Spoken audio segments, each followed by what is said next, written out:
Pemprov DKI Jakarta mengembangkan aplikasi Jakarta Kini atau JAKI yang memiliki program atau beragam fitur. Nah, aplikasi ini memudahkan masyarakat untuk mendapatkan informasi di tengah pandemi seperti sekarang ini. Dan langsung saja pemirsa, untuk mengetahui seperti apa sih aplikasi Jakarta Kini ini, kita langsung bergabung dengan rekan Patricia Mapalie dan juru kamera Berki Marindo langsung dari Museum Wayang yang berada di kawasan Kota Tua, Jakarta Barat. Ya, Patricia, terkait dengan aplikasi JAKI. Nah, ini mungkin Anda bisa jelaskan lebih detail lagi apa saja fitur-fitur yang tersedia di dalamnya ini. Ya, saya sebutkan satu persatu, Rolando, beberapa fitur yang disediakan di Jakarta Kini atau kita kenal dengan JAKI. Yang pertama adalah Jak Wifi. Nah, ini pastinya siapa yang tidak senang saat pemerintah memberikan akses internet gratis bagi masyarakat, terutama bagi daerah-daerah yang tidak terjangkau layanan internet. Nah, aplikasi JAKI ini, di mana di salah satu fiturnya adalah Jak Wifi, ini tersebar di 5 kota dan 1 kabupaten administrasi di DKI Jakarta dan menjangkau daerah-daerah yang sebelumnya tidak ada layanan internet gratis. Nah, di aplikasi JAKI, masyarakat kemudian dapat mengetahui titik-titik atau lokasi-lokasi mana saja yang bisa disambungkan Wi-Fi seperti itu dan bisa digunakan untuk sesuatu yang produktif, katakanlah seperti pembelajaran jarak jauh atau mungkin untuk pengembangan usaha kecil dan menengah.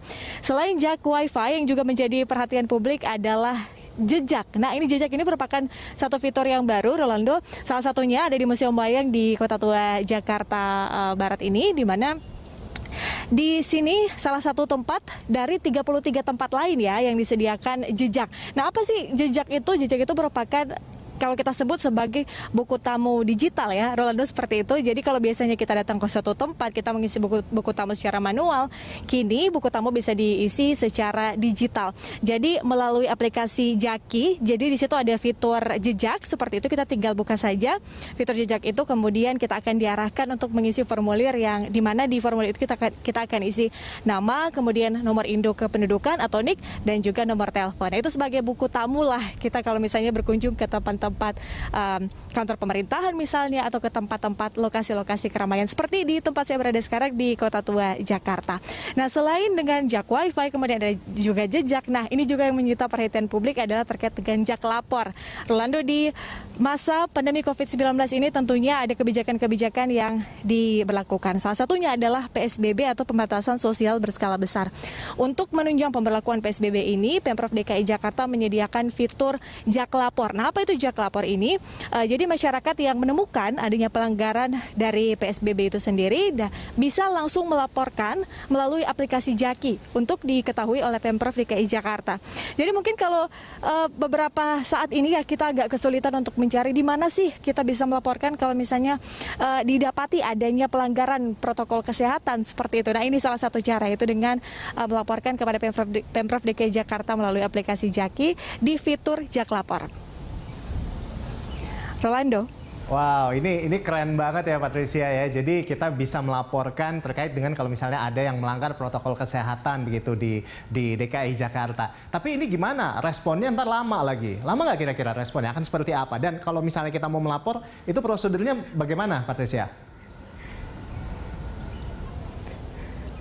Ya, kalau soal Jak Lapor ini ya bisa saya katakan prosesnya cukup cepat, karena kalau kita melihat data sejak bulan Oktober, terakhir bulan Oktober sudah ada paling tidak 2.206 laporan, dan dari 2.206 laporan itu 94% itu sudah ditindaklanjuti oleh Pemprov DKI Jakarta. Jadi jangan takut kalau mungkin menghabiskan waktu yang cukup lama atau panjang untuk laporan kita ini diproses oleh Pemprov DKI Jakarta. Tapi saat kita memberikan laporan seperti itu, ini akan kemudian ditindaklanjuti secepatnya pastinya, dan jangan takut bahwa saat kita membuat laporan seluruh data kita akan akan diprivasi seperti itu, sehingga mungkin saat kita akan melaporkan contohnya ada sekeliling kita yang melakukan pelanggaran protokol kesehatan, dan kita tidak perlu takut apabila kita melaporkan langsung ke aplikasi JAKI tersebut, sehingga apabila mungkin masyarakat yang merasa tadi saya katakan agak bingung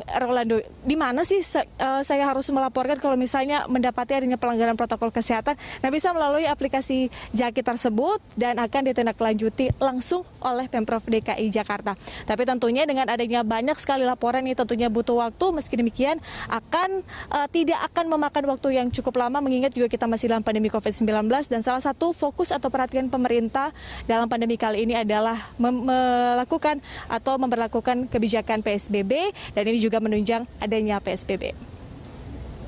Demikian, Rolando. Baik, oke Patricia. Jadi mulai sekarang kita udah bisa, bahkan udah dari beberapa bulan lalu ya kita udah bisa ngelaporin kalau misalnya sudah ada pelanggar protokol kesehatan. Nah, nanti akan ditindak secepatnya. Baik, terima kasih Patricia atas laporan Anda dan selamat bertugas kembali.